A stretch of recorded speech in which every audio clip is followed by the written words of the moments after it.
Hello students, I am CA Harshita Rizwani from HR Institute of Studies.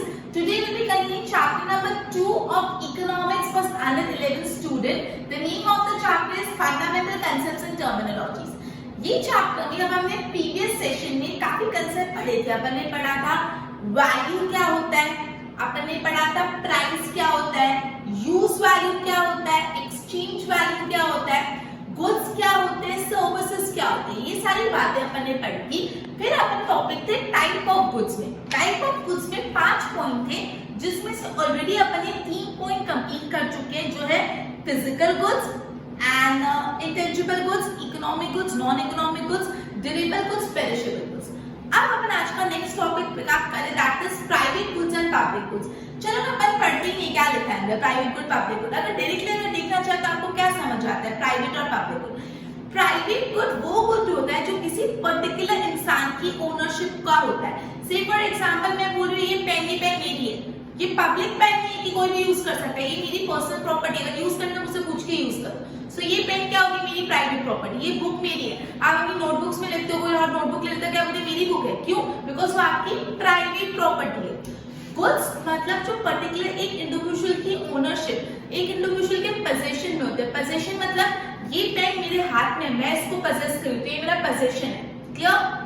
Ownership मतलब मैं इसकी owner हूँ। So basically private goods वो goods होते हैं जो एक इंडिविजुअल इंसान का ओनरशिप और पोजीशन में होता है, और पब्लिक गुड्स वो गुड्स होते हैं जिनको बहुत सारे लोग मिलकर यूज कर सकते हैं। वो किसी एक इंसान की नहीं है, वो सबकी है। स्कूल की जो क्लासरूम है, कोई एक इंसान बोल सकता है पूरा क्लासरूम मेरा है, मैं डिसाइड करूंगा कौन कहाँ बैठेगा, नहीं। अपन क्या बोले, सबका तेरा के लिए का थोड़ी है, क्यों? बिकॉज वो पब्लिक गुड्स है, वो पर्टिकुलर कोई इंसान का नहीं है। क्लियर?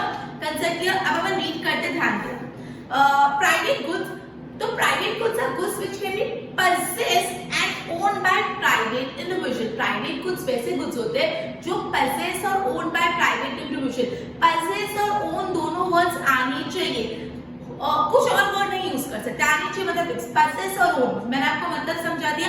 possess मतलब क्या होता है, मैंने आपको बताया कि ये पेन की अगर ओनरशिप मेरी है, लेकिन से फॉर एग्जांपल ये पेन मैंने आपको थोड़ी देर के लिए दे रखी है, इसका पोजीशन आपके हाथों में, राइट? लेकिन अगर ये पेन मेरे पास होगी तो इसका पोजीशन मेरे हाथ में, ओनरशिप मतलब इसके ओनर भी आपको। सो प्राइवेट गुड वो गुड्स होते हैं जिनकी ओनरशिप और पोजीशन दोनों वर्ड आनी चाहिए, वो प्राइवेट इंडिविजुअल के होते हैं। ही और she takes the decision regarding the goods.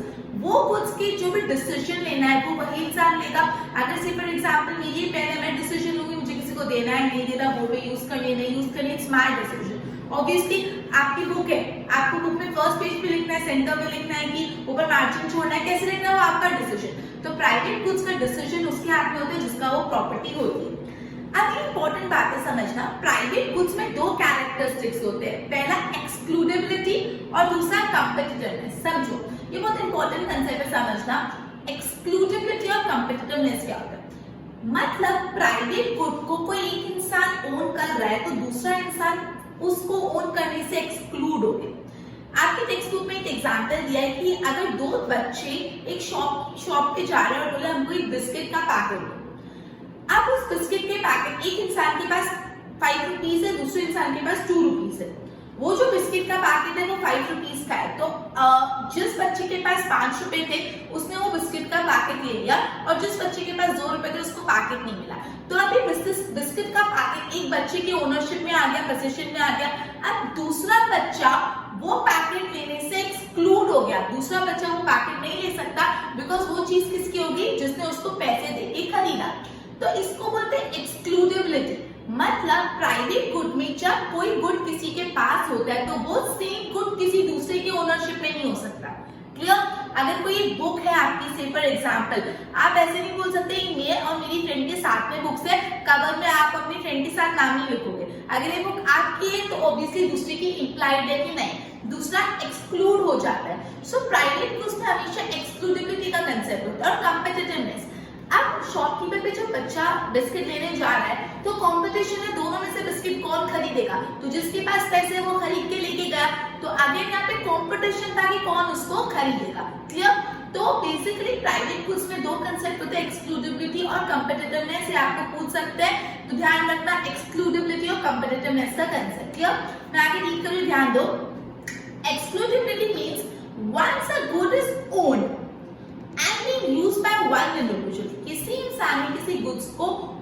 Idea और अगर वो उसको यूज कर रहा है, देन अनदर इंडिविजुअल, कोई दूसरा इंसान can not possess and use it. अगर कोई एक इंसान ने कोई गुड्स को ओन करके यूज करा तो दूसरा इंसान उस गुड को नहीं ओन और पजेस कर सकता। क्लियर जो मैंने आपको समझाया? And individual have to compete for the ownership of that goods। वो पर्टिकुलर गुड्स की ओनरशिप के लिए उनको कॉम्पीट करना पड़ता है कि जिसके पास पैसे वो ले गया। कंपटीशन होता है प्राइवेट गुड्स के अंदर। क्लियर? से फॉर एग्जांपल एक बहुत ब्यूटीफुल फ्लैट है, ठीक है, वो फ्लैट लेना है। अब फ्लैट कौन ले पाएगा? एक फ्लैट है, उसके लिए सपोज 4 बायर्स है, उसका प्राइस जो पे कर पाएगा वो फ्लैट ले लेगा। तो 4 बायर्स के बीच में क्या था? कंपटीशन था, और जिसके पास ज्यादा मनी था, जिसके पास उतना मनी था जितना फ्लैट के लिए चाहिए, वो ले गया। सो इसमें क्या था? प्राइवेट गुड में क्या है? कॉम्पिटिटिवनेस। एग्जांपल पढ़ते हैं। A packet of biscuit purchased by one child. Okay, so a packet of biscuit purchased by one child in the market which is competition among other buyers। मतलब एक packet of biscuit एक बच्चे ने खरीदा, उसका competition है दूसरे buyers में, दूसरे को भी पैकेट ऑफ बिस्किट खरीदना है। कंसर्न है the ownership of that child, लेकिन जिस बच्चे ने पैसे दिए उसको ओनरशिप ऑफ बिस्किट पैकेट की होगी। And another child is excluded from having the same packet of biscuit, और वो पैकेट ऑफ बिस्किट दूसरे बच्चे को नहीं मिल पा रहा, तो वो दूसरा बच्चा एक्सक्लूड हो गया उस पैकेट ऑफ बिस्किट से। ठीक है? So the individual who pays a price gets the good। जो पैसा देगा उसको गुड्स मिलेगा, simple. And others cannot have the same, और जिसके पास पैसे नहीं है, जो पैसे नहीं दे सकता, उसको वो गुड नहीं मिलेगा। For example, one pays for a mobile, price में मोबाइल फोन मिल गया, द गुड, आपको मोबाइल फोन चाहिए लेकिन आपको उसके लिए पैसे देने पड़ेंगे, ऑब्वियसली। क्लियर? तो ये था प्राइवेट गुड। अब पढ़ते हैं पब्लिक गुड। अब पब्लिक गुड में आपको पता चलता है जो बहुत सारे लोग एक साथ मिलकर यूज कर सकते हैं। ये बात बोलते से आपके एग्जाम में कुछ एग्जांपल आ रहे हैं। यस, जैसे पब्लिक गार्डन्स होते हैं। क्लियर? तो जो गवर्नमेंट के गार्डन है, एसएमसी के एरियाज होते हैं, उनको यूजुअली हम लोग पब्लिक प्लेसेस को पब्लिक गुड्स बोलते हैं। Sorry, public goods can be used by many individual at a time. Private good को एक इंसान यूज कर सकता है, उसका ओनर है, वो उसकी मर्जी, उसको किसी को देना है तो दे सकता है, लेकिन ओनर तो वो उसका है। लेकिन पब्लिक गुड्स को एट अ टाइम बहुत सारे इंडिविजुअल यूज कर सकते हैं। दे पैसेज, अब देखो इसमें कौन सा कैरेक्टरिस्टिक है? Of joint demand and collective consumption. Private good में कौन सा कैरेक्टरिस्टिक था? एक्सक्लूसिविटी और कॉम्पिटिटिवनेस। और पब्लिक गुड्स का कौन सा कैरेक्टरिस्टिक है? Joint demand and collective consumption. क्या होता है जॉइंट डिमांड और collective consumption? Let's see. Such goods are jointly demanded by many people। Public goods बहुत सारे लोग एक साथ डिमांड करते हैं, जॉइंटली डिमांड करते हैं। ठीक है? So if one individual uses it, the other can not be excluded. मतलब अगर एक पब्लिक गार्डन में आप जाके बैठे तो कोई और आप उसको मना नहीं कर सकते, आप मत आओ, ये तो हमारा गार्डन है, नहीं ना। लेकिन अगर आपका घर का एक प्राइवेट गार्डन है तो उसमें आप दूसरों को बोल सकते हैं नहीं मत आओ, क्योंकि आपका प्राइवेट गार्डन है। तो मतलब public garden, sorry, public goods में अगर आप उस गुड्स को यूज करें, कोई एक इंडिविजुअल उसको यूज कर रहा है तो दूसरा इंडिविजुअल उसको नहीं यूज कर सकता, ऐसा नहीं होता। Clear? So they are collectively consumed. तो ठीक है, तो पब्लिक गुड्स में कौन से दो कैरेक्टरिस्टिक होते हैं? जॉइंट डिमांड और कलेक्टिव कंजम्पशन। जॉइंट डिमांड मतलब एक से ज्यादा लोग साथ में उस गुड्स को डिमांड कर सकते हैं, और कलेक्टिव कंजम्पशन मतलब अगर आप उसको या एक इंडिविजुअल उसको यूज कर रहा है तो दूसरा इंडिविजुअल नहीं यूज कर सकता, ऐसा नहीं है, दूसरा इंडिविजुअल भी उसको यूज कर सकता है। क्लियर? इसलिए कैसा कंजम्पशन है? कलेक्टिवली सब साथ में उसको कंज्यूम करे। स्कूल का क्लासरूम है, स्कूल का क्लासरूम सबके लिए। Clear? They are either provided by government or some people pay for together। Usually public goods government देती है, और government नहीं तो बहुत सारे मिलके, सपोज 10 लोगों ने साथ में मिलके एक कुछ चीज परचेज की है, तो वो 10 लोगों ने मिलके उस चीज को परचेज किया, तो वो चीज 10 लोगों के, बिकॉज 10 लोगों ने उसमें पेमेंट किया। क्लियर? एग्जाम्पल एक पब्लिक गार्डन हो गया, एग्जाम्पल आपके टेक्स्ट बुक में दिया, गार्डन ऑफ हाउसिंग सोसाइटी, या आपकी सोसाइटी का गार्डन। सोसाइटी का गार्डन सिर्फ एक फ्लैट ओनर का तो नहीं होता, जितने फ्लैट ओनर्स है सब उसका मेंटेनेंस पे कर, everyone is paying price for it, तो वो सबका होगा। Clear? In short, private goods are owned and used by private individual, public goods are owned by government, a group of people and are used collectively. Private goods वो goods होते हैं जो individual उसको own करता है, वो individual उसको use करता है। पब्लिक गुड्स को या तो गवर्नमेंट ओन करता है या तो कुछ ग्रुप ऑफ पीपल ओन करते हैं, और सब उसको साथ में मिलजुल के यूज करते हैं। तो ये था private goods and public goods. Next है consumer goods and producer goods. Let's study. Goods can satisfy human wants either directly और इनडायरेक्टली। गुड्स से ह्यूमन की वांट सैटिस्फाई होती है, वो डायरेक्टली सैटिस्फाई होती है या indirectly. Clear? When a consumer consume a good, and this good is capable of satisfying a particular want, then it is a consumer good. Consumer good मतलब वो good directly consumer को use आता है. Consumer goods consumer मतलब क्या होता है, जो फाइनल लोग उसको कंज्यूम करने वाले. कस्टमर और कंज्यूमर अलग होता है. Customer is not always necessarily a consumer. Consumer मतलब जो फाइनल कंज्यूमर होता है, फाइनल कस्टमर होता है, जो उसको यूज करने वाला है, कंज्यूम करने वाला है. तो जो ऐसे गुड्स होते हैं जो डायरेक्टली कंज्यूमर की वांट फुलफिल कर लेते हैं, फाइनल यूजर्स की वांट फुलफिल कर सकते हैं, उसको कंज्यूमर गुड्स बोलते हैं. These goods have pass the final stage of production. मतलब ये goods final stage of production पे पहुंच के इसमें अब और कुछ प्रोडक्शन करना नहीं रहा. Example cooked food. कि अब आप एक रेस्टोरेंट में जा रहे हो, रेस्टोरेंट में जाकर अगर आपने कुछ खाना ऑर्डर किया है तो आप उस खाने की क्या हो, कंज्यूमर गुड्स. लेकिन वो खाना पकाने के लिए अगर वो रेस्टोरेंट वालों ने से फॉर एग्जांपल कुछ राइस मंगाए हैं या फ्लोर मंगाया है या जो भी खाने के इंग्रेडिएंट्स मंगाए, तो वो रेस्टोरेंट वाले उसके कंज्यूमर गुड्स नहीं, बिकॉज वो राइस को डायरेक्ट ऐसे खाने नहीं वाले, वो राइस को पका के कंज्यूमर को देने वाले. Clear? They satisfy human want directly. In short, consumer goods वो goods होते हैं जो directly final consumers, final user की demand satisfy करते हैं. वो वाले goods को और कोई further processing नहीं करना. रेस्टोरेंट में आप जाके खा रहे हो तो रेस्टोरेंट में आपने खाना दिया, फिर आपने घर पे लेके गया और उसमें कुछ करा, ऐसे तो नहीं यूज करते. रेस्टोरेंट में जाके खाना खा रहे हो मतलब उसमें और कुछ प्रोडक्शन नहीं कर रहे, वो फाइनल स्टेज ऑफ प्रोडक्शन पे आ गए, तो वो कंज्यूमर गुड्स हो गए. Now, producer good. When the good is used at the intermediate stage of production. Intermediate मतलब फाइनली प्रोड्यूस नहीं हुआ, वो बीच में है कुछ.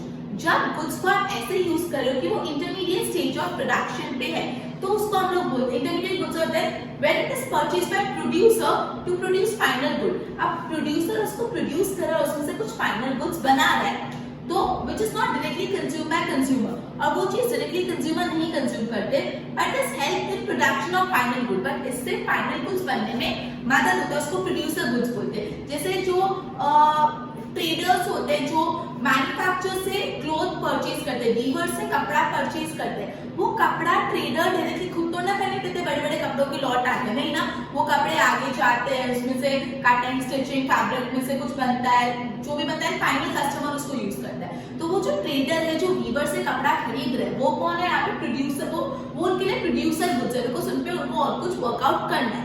क्लियर हुआ? Example cotton use to make cloth. Cotton use to make cloth. अब जो कॉटन है, कॉटन कैसा गुड्स है, कॉटन प्रोड्यूसर गुड्स है, बिकॉज आपने फार्मर से कॉटन खरीदा, ये कॉटन आप डायरेक्टली तो नहीं कंज्यूम कर रहे, ये कॉटन को आप क्या कर रहे हो, उस पे कॉटन का कपड़ा बना रहे हो, अब वो कॉटन का कपड़ा बेच रहे हो. तो ये जो कॉटन है वो कंज्यूमर गुड्स नहीं है, बिकॉज वो फाइनल कस्टमर की नीड फुलफिल नहीं कर रहा, ये इंटरमीडिएट स्टेज ऑफ प्रोडक्शन में बीच में अभी तक फाइनली प्रोड्यूस नहीं हुआ. Machine used in factory to produce garment. अब जो बेसिकली बड़ी बड़ी मशीन होती है जिससे गारमेंट्स बनते हैं, वो भी प्रोड्यूसर गुड्स है, because machine directly final customer, final consumer कभी भी यूज नहीं करता. Clear? Okay, utensils used to cook food etc. They satisfy human want through the final goods and not directly. तो मतलब इन शॉर्ट अगर इसका crux समझो तो जो कंज्यूमर गुड्स है वो फाइनल कंज्यूमर की, फाइनल यूजर की वांट को डायरेक्टली सेटिस्फाई करता है, और जो प्रोड्यूसर गुड्स है वो एक्चुअली फाइनल कंज्यूमर्स के लिए नहीं होते, वो प्रोड्यूसर्स के लिए होते हैं, वो इंटरमीडिएट स्टेज ऑफ प्रोडक्शन पे होते हैं, उसमें प्रोड्यूसर और कुछ प्रोसेस करता है और फिर आगे बेचता है और फिर जाके लोगों की वांट सेटिस्फाई होती है. तो प्रोड्यूसर गुड्स से लोगों की इनडायरेक्टली वांट सेटिस्फाई होती है, कंज्यूमर गुड्स से लोगों की डायरेक्टली वांट सेटिस्फाई होती है. क्लियर? ओके, तो ये मैंने गुड्स और सर्विसेज का टॉपिक कंप्लीट किया. नेक्स्ट टर्मिनोलॉजी देखते हैं वेल्थ और वेलफेयर. वेल्थ और वेलफेयर क्या है? The concept of wealth and welfare are frequently appear in economic discussion. जब हम इकोनॉमिक्स में डिस्कशन करते हैं तो वेल्थ, वेलफेयर ये दोनों वर्ड हम बहुत फ्रीक्वेंटली यूज करते हैं. Clear? And are very important. Let us understand this. सबसे पहले हम वेल्थ को समझते हैं. Since the time of Adam Smith they gave the economics definition, the subject of wealth became extremely important. तो बेसिकली एडम स्मिथ ने economics के बारे में जो डेफिनेशन दी थी वो वेल्थ से रिलेटेड थी. आपने फर्स्ट चैप्टर में एडम स्मिथ की जो बुक है wealth of nation, it deals with the nature and it is a study of nature and type of the wealth of nation, ऐसी कुछ डेफिनेशन थी, right? So basically Adam Smith ने जब economics को define किया तो Adam Smith ने wealth word use किया. किया। तो जब से एडम स्मिथ ने इकोनॉमिक्स को डिफाइन करने के लिए वेल्थ वर्ड यूज किया, तब से वेल्थ वर्ड इकोनॉमिक्स में बहुत ज्यादा महत्वपूर्ण और इंपॉर्टेंट हो गया। Clear? Meaning in understanding of Albert Marshall idea, Albert Marshall के हिसाब से wealth is something which is useful. Wealth कोई भी ऐसी चीज है जो काम आए, यूजफुल है, स्केर्स काम है, वो capable of getting exchange, ऐसा है जिसको आप एक्सचेंज कर सकते हो, and can be owned by somebody, और उसको कोई भी इंसान ओन कर सकता है। तो अल्बर्ट मार्शल ने वेल्थ को डिफाइन करते हुए वेल्थ के कुछ 4-5 कैरेक्टरिस्टिक बोले, अगर ये चीजें किसी में तो वेल्थ है। पहला है वो यूजफुल है, कोई चीज यूजफुल होगी तो वेल्थ होगी, यूजलेस चीज कभी वेल्थ नहीं होगी। दूसरा है वो स्केर्स है, उसकी कमी, क्लियर। तीसरा है capable of being exchanged, उसको हम एक्सचेंज कर सकते हैं, right. And fourth one is enough. So अब अपन देखते हैं ये सारी डेफिनेशन से, अल्बर्ट मार्शल की डेफिनेशन से अपन कुछ कैरेक्टरिस्टिक डिराइव कर सकते हैं। सबसे पहला कैरेक्टरिस्टिक है it posses the characteristic of usefulness. Albert Marshall ने ये तो बोला है कोई भी चीज जो यूजफुल है, तो सबसे पहला कैरेक्टरिस्टिक ऑफ वेल्थ है it posses the characteristic of usefulness. जो भी चीज वेल्थ है वो यूजफुल होनी चाहिए। Clear? Let's study. It must be useful in satisfying human wants और नीड्स। कोई भी चीज वेल्थ तभी होगी जब वो लोगों की जरूरतों को पूरी करने में कामयाब हो। अगर कोई चीज लोगों की जरूरत पूरी करती है then only it is considered as wealth. Then for goods which are used in satisfying human need are example घर, गाड़ी, ज्वेलरी, ये सारी चीजें वेल्थ है बिकॉज़ ये लोगों की नीड को सैटिस्फाई करती है। क्लियर? तो सबसे पहला कैरेक्टरिस्टिक ऑफ वेल्थ है it should possess the characteristic of usefulness, that is जिस भी चीज को आप वेल्थ बोल रहे हो वो चीज ह्यूमन वांट्स और ह्यूमन नीड को सैटिस्फाई करनी चाहिए। कॉमन टर्मिनोलॉजी क्या होती है ह्यूमन वांट सैटिस्फाई करना? अगर एक घर है, एक हाउस आपकी वांट सैटिस्फाई करता है, व्हीकल वांट सैटिस्फाई करता है, ज्वेलरी वांट सैटिस्फाई करता है, तो ये सारी चीजों को हम वेल्थ बोल सकते हैं। यस, हम बोल सकते हैं। Second, it should be scarce. ये जो वेल्थ है ना वो कम होनी चाहिए, स्केर्स होनी चाहिए। Those commodity which are scarce in supply in relation to their demand and possess exchange value beside being useful are called wealth। अब ये तो समझ आते हैं कि कोई चीज यूजफुल है तो वेल्थ है, लेकिन उसकी ना कमी होनी चाहिए। क्लियर? कैसी कमी होनी चाहिए? मतलब वो थोड़ी उसके डिमांड के हिसाब से उसकी सप्लाई कम होनी चाहिए। मतलब उसकी डिमांड बहुत ज्यादा है लेकिन उसकी सप्लाई कम, तो उसकी एक्सचेंज वैल्यू होगी। मैंने ऑलरेडी प्रीवियस सेशन में एक्सचेंज वैल्यू मतलब पढ़ा था। एक्सचेंज वैल्यू तभी मौजूद होती जब कोई चीज की डिमांड ज्यादा और उसकी सप्लाई कम, तभी वो चीज एक्सचेंज करने में यूजफुल होगी। मतलब जब कोई चीज स्केर्स होगी तभी उसकी एक्सचेंज वैल्यू ज्यादा होगी। अगर मेरे पास कोई ऐसी चीज है जिसकी बहुत कमी है मार्केट में, तो मैं क्या बोलूंगी कि इसकी तो मार्केट में बहुत कमी है, मैं तुमको ये चीज दे रही हूँ, उसके सामने मुझे तुम ज्यादा कुछ चीज दो क्योंकि मेरे प्रोडक्ट की तो मार्केट में कमी है। क्लियर? तो बेसिकली यही बोला है कि वेल्थ भी स्केर्स, वेल्थ तक कोई चीज तभी वेल्थ हो सकती है जब वो स्केर हो और उसकी exchange value, goods which are useful but not scarce. कोई ऐसी चीज है जो बहुत यूजफुल है लेकिन उसकी कमी नहीं है और उसकी कोई एक्सचेंज वैल्यू नहीं है, तो वो वेल्थ नहीं। जैसे सनलाइट बहुत यूजफुल है, सनलाइट के बिना थोड़ा जी सकते हैं, लेकिन सनलाइट की कमी है नहीं, सनलाइट की कमी नहीं है, ले लो जितनी चाहिए, जिसको चाहिए ले लो, इसको कोई एक्सचेंज वैल्यू नहीं। मैं ऐसा नहीं बोल सकती मेरे पास इतनी सनलाइट है, मैं तुमको इतनी सनलाइट देती हूँ, तुम मुझे ये दे दो। सब क्या बोलोगे हमारे पास भी है, क्योंकि वो स्केर्स नहीं, वो सबके पास है। तो अगर कोई चीज यूजफुल है लेकिन वो स्केर्स नहीं, स्केर नहीं है मतलब उसकी एक्सचेंज वैल्यू नहीं है, तो वो वेल्थ नहीं कहलाई जाती। Then it is not considered as wealth in economics में बात करें। ठीक है? तो पहला कैरेक्टरिस्टिक कैसे पढ़ा? कोई चीज यूजफुल होगी तब वेल्थ होगी। दूसरा पढ़ा वो स्केर्स होना चाहिए। ये दोनों रिलेटेड है। पहली बात अपन को ये बोली कि अगर कोई चीज यूजफुल है तो वो स्केर होगा, वो वेल्थ होगी। उसकी यूजफुलनेस होनी चाहिए, वो ह्यूमन वांट सैटिस्फाई करता चाहिए। दूसरा स्केर मतलब अगर कोई चीज यूजफुल है प्लस कंडीशन, साथ साथ वो स्केर्स भी होनी चाहिए, तो ही वो वेल्थ है। इन इकोनॉमिक्स अगर कोई यूजफुल है लेकिन वो अनलिमिटेड सप्लाई में अवेलेबल है, मतलब उसकी कोई एक्सचेंज वैल्यू नहीं, तो वो स्केर नहीं है, वो वेल्थ नहीं है। जैसे सनलाइट का मैंने एग्जांपल दिया। सो बेसिकली आज अपन ने क्या किया? आज अपन ने कंज्यूमर गुड्स, प्रोड्यूसर गुड्स के बारे में पढ़ा, अपन ने फिर पढ़ा था प्राइवेट गुड और पब्लिक गुड के बारे में, फिर अपन ने वेल्थ का कंसेप्ट स्टार्ट किया, वेल्थ की डेफिनेशन देखी अल्बर्ट मार्शल की, और साथ ही साथ अपन ने वेल्थ की दो कैरेक्टरिस्टिक पढ़े, यूजफुलनेस और स्केर्स। आगे वेल्थ की कैरेक्टरिस्टिक अपन नेक्स्ट लेक्चर में कंटिन्यू करने चलते हैं। Good bye.